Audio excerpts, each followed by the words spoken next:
You know, sometimes when I share these stories, people ask if they're real, if they actually happened. The truth is, not every tale I tell comes from imagination. Some come from real people who've lived through things that still keep them awake at night. Tonight's story is one of those. A man once shared this experience, publicly said it was the scariest thing that ever happened to him. I'm not claiming to know if it's true, but if he's watching this right now, maybe he can confirm it himself. So sit back, turn down the lights, and listen carefully, because this is The Woman on the Bridge, a true story that still haunts him to this day.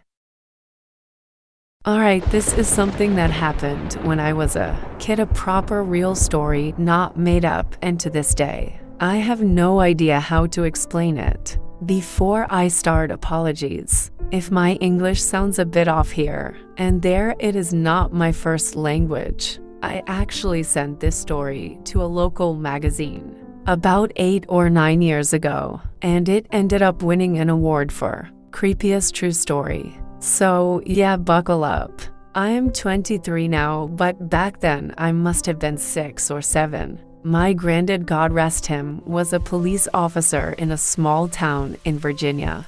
He had seen all sorts of strange things in his career and had a head full of stories. Some he had lived through, others he had just heard from his mates on the force. I was a weird kid who loved horror films and creepy tales, so we would often sit for hours while he told me stories that made my skin crawl. One night, he promised me we would have one of our horror story nights, lights, low tea on the table, him talking me wide-eyed and hooked. But just as we got started, his phone rang. He sighed and said it was his boss, which usually meant he was being called out for duty.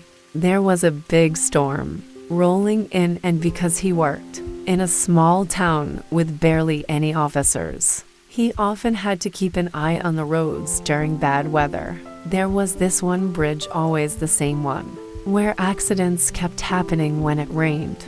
His job that night was to park nearby and warn drivers to slow down. Before leaving, he asked if I fancied coming along for company. He promised we would sit in the car most of the time, and between cars, he would still tell me stories. I jumped at the chance, listening to ghost stories out in a storm. Perfect. A couple of hours passed, hardly any cars, maybe 2 or 3 all night. Then, out of nowhere, I noticed a woman running towards us. She was clutching something tight against her chest. At first, it was hard to see through the rain, but as she got closer, I realized she was holding a baby. She was not dressed for the weather, no coat, no umbrella. Just a light summer dress, soaked through completely. My granddad got out and called to her. Even over the rain, I could hear bits of what they were saying, so I got out too and stood beside him. He offered her a lift home. She was polite, calm.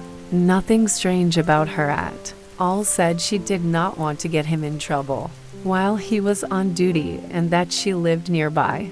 But he insisted, said he could not let her walk through a storm with a baby. Eventually, he took off his police coat, one of those long heavy ones, and handed it to her. Told her to write her name and address in his notebook so he could collect it in the morning. She did, thanked him, said her house was easy to find. It is the only bright yellow one on the street. Then she disappeared into the rain. The next morning, my granddad got up early. I asked where he was going, and he said he was off to get his coat back.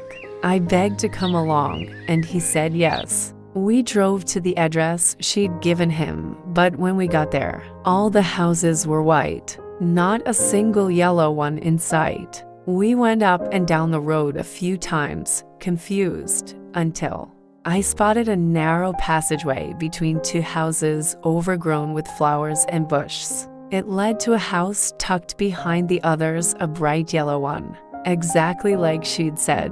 We knocked. A woman opened the door, but it wasn't her. My granddad introduced himself, said he was a police officer. and asked for the woman whose name was written in his notebook. The woman at the door laughed. Not a friendly laugh, more like she thought it was some kind of sick joke. When my granddad asked what was funny, she said, "You've got a dark sense of humor, officer.